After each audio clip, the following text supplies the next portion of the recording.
In today's video, I want to run you guys through a major update we have on Persona 5 The Royal. The latest issue of Weekly Famitsu magazine has a preview of Persona 5 Royal, including an interview with director Daki Ito and producer Kazushi Wada, and I want to go over some of the information that gave us. With Persona 5 Royal, if you're expecting it to just be some sort of small expansion, get that out of your head immediately because there's so much to go over and all of the information hasn't even been revealed yet. So expect it to be something pretty sizable. Outside of that, I also want to take a look at the God of War documentary that's making its debut this week. We got some information on that. 2 new PlayStation VR bundles are dropping very soon. First up, it seems like whenever we talk about Persona 5 Royal, there's a sizable amount of you that get very excited. A lot of you guys are comparing this to what we saw with Persona 3 FES and what we saw with Persona 4 Golden. However, in the case of Persona 5 Royal, yes, it's an extension to Persona 5, but this looks to be an even bigger expansion, an even more sizable addition to Persona 5 than what we saw in FES and Golden. And bear in mind, FES was a pretty big expansion, Golden less so,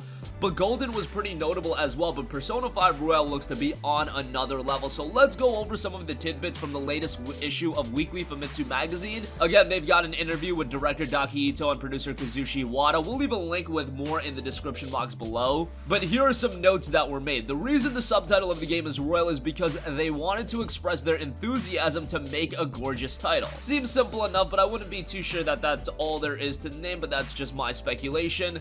They noted, we're not simply adding new elements, we're making it easier to earn experience points so you can play at a better tempo. The Play Assist feature further implements everyone's voices into the game. It considers your character's parameters and confidants and then suggests a destination which you can move to within a push of a button. It seems like they want to make the game a little bit more streamlined, maybe so it's accessible to a new audience. Even in the case of Persona 5, I thought that was rather accessible to people that aren't even super into these styles of games, but nonetheless, looks like their idea with Persona 5 The Royal is help it resonate to even more so of a mainstream audience. Yes, Persona 5 did incredibly well commercially, but it looks like they want to cater towards more and more of an audience that hasn't played Persona, while also keeping the integrity of the game intact because all of these are just additional features and you can play the traditional way. Obviously, the big addition to Persona 5 is the newly implemented third semester, and they noted, quote, we're making the volume of the newly implemented third semester to go beyond the expectations of those who have experienced the volume of Persona 4 Golden. Again, Persona 4 Golden was a sizable extension, but them saying the third semester is going to be even bigger than that, that is pretty notable. And remember that the third semester in Persona 5 Royal, that's only one added element of the oh so many other added elements of the Royal, so that's very exciting. They also noted the new character Kasumi increases the perspective and flavor of the story and is someone who will expose existing characters in a new light. Naturally, she is being tweaked to blend into the story. As you play through the game, you will see a different side of her from the teaser trailer. Kasumi also has a confidant you can level up. She is one of the notable new characters being added into the game, and that's what's interesting to me. How is she going to be naturally woven into the story of the game without it making it seem all too jumbled or disconnected? I have a lot of confidence in them, and they've done stuff like this before, so I'm sure Kasumi will be integrated in there positively, but just something I wanted to note. The new confidant in Maruki is said to be an extremely nice adult character. They also noted if we had to say yes or no to there being new confidants other than Kasumi and Maruki, we would have to say yes. Look forward to more information in the future. So yes, they've already released a slew of information and all of these updates being released into the game, but there's other information they're keeping close to the vest. So outside of Kasumi and Maruki, there will be other confidants being included in the game, and that to me also means that there's other information to this game that they're gonna reveal at a later date, which is kind of crazy to me, given that right now, based on all of the information that I have on the table, I would be completely pleased with Persona 5 The Royal as an expansion to Persona 5, but there's even more information to go over. Now I'm just curious about how it's going to be priced at, but nonetheless, that's a discussion for a different day. They also noted if you have save data for Persona 5, you will get some sort of bonus. You will not be able to use the same data for Persona 5 Royal, however. I think what they're trying to say is you can't carry on over your Persona 5 save file into Persona 5 The Royal, which makes a lot of sense given that there are new characters being integrated into the main storyline of the game. How do you really transition from Persona 5 the base game into Persona 5 The Royal? That probably also means that my speculation and idea of Persona 5 The Royal also being released as some sort of expansion pack, I imagine that's not going to happen, and Persona 5 The Royal is going to be a separate re-release, which based on the comments section of a couple of videos, it seems like the majority of you guys are okay with it. Persona is one of those games that you are okay with double dipping on, which is a little bit of a bummer to me, but hey, more Persona is always a good thing. It's also noted there are 20 new background music tracks, and there is a scene where the mysterious new handsome guy character sleeps in the same bed as the protagonist. You can decipher that how you will, but there's just some more information on Persona 5 The Royal. Expect more information to come out as we get closer and closer to the Japanese launch release of October 31st. Unfortunately, us over here in the States won't be getting the game until 2020. I imagine sometime in early 2020, given the fact that Persona 5 originally released late in 2016 in Japan, and then it arrived, I believe, in April or March of 2017. I imagine that this is where they're going with this title as well. Again, a lot of gameplay refinements and PlayStation 4 Pro support is being included in Persona 5 Royal as well. A lot of reason to be excited, even though we're not going to get it until 2020, given the anticipation level of Persona 5, given the success of Persona 5. I imagine that this is one game that's going to do very, very well. I am curious to see how they're going to price it at. Honestly, I do believe they can get away with a $59.99 price point, as much as for some of you guys that would suck in thinking that, hey, this game is originally a release from 2017. You're releasing it 3 years later at a full $60 price point. Well, Persona 5 is a game that people think incredibly highly of.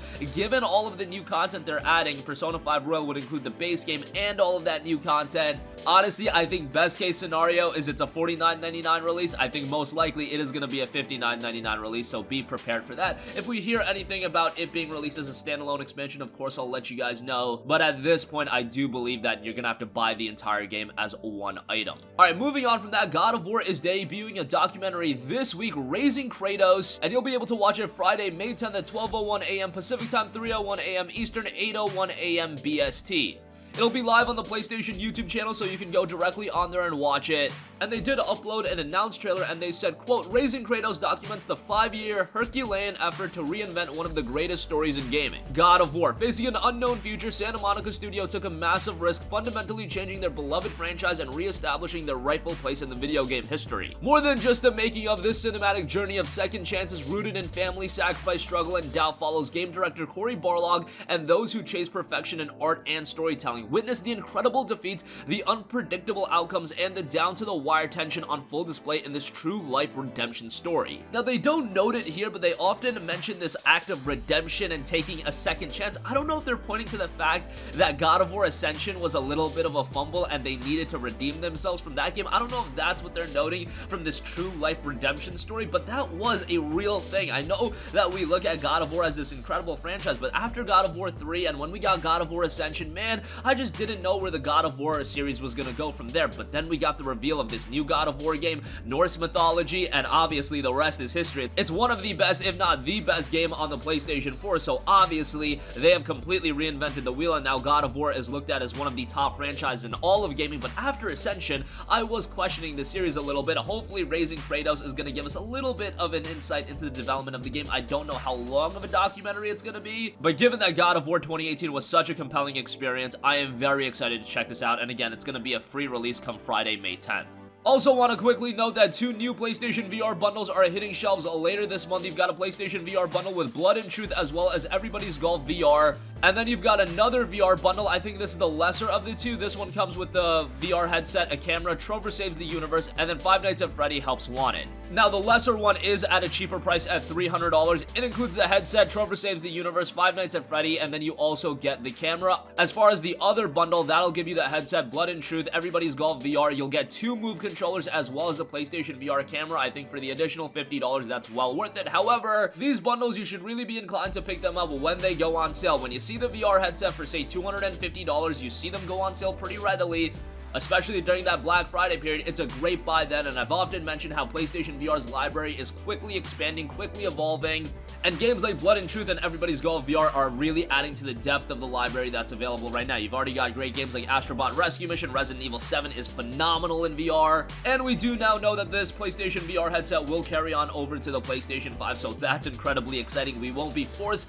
to drop a lot of money on a new VR headset, although I don't rule out the idea of a new headset being introduced with the PS5. I think that is entirely possible, and I think the next evolution should be some sort of wireless device. I think that's what would really take VR to the next level, but nonetheless, that's all just speculation and me getting ahead of myself. But check out the VR Blood and Truth and Everybody's Golf VR bundle. I think that's the bundle to really pick up, and for $350, yes, kind of pricey, but wait for it to go on sale. If you see it for $300 or less, maybe even $250, it'd be a great buy then. And Blood and Truth is a game that I have quite a bit of anticipation for, and I'm hoping that game turns out quite well. And Everybody's Golf making the transition to VR PSVR. That's very exciting as well. And that's gonna conclude this video. Again, a ton of new information on Persona 5 Royal. Link in the description box down below if you want a little bit more insight. God of War documentary dropping this Friday. That's gonna be pretty exciting. And 2 new PlayStation VR bundles are coming on May 28th. That's gonna conclude this video. Sound off with all of your thoughts in the comment section down below. Thank you for watching, and goodbye.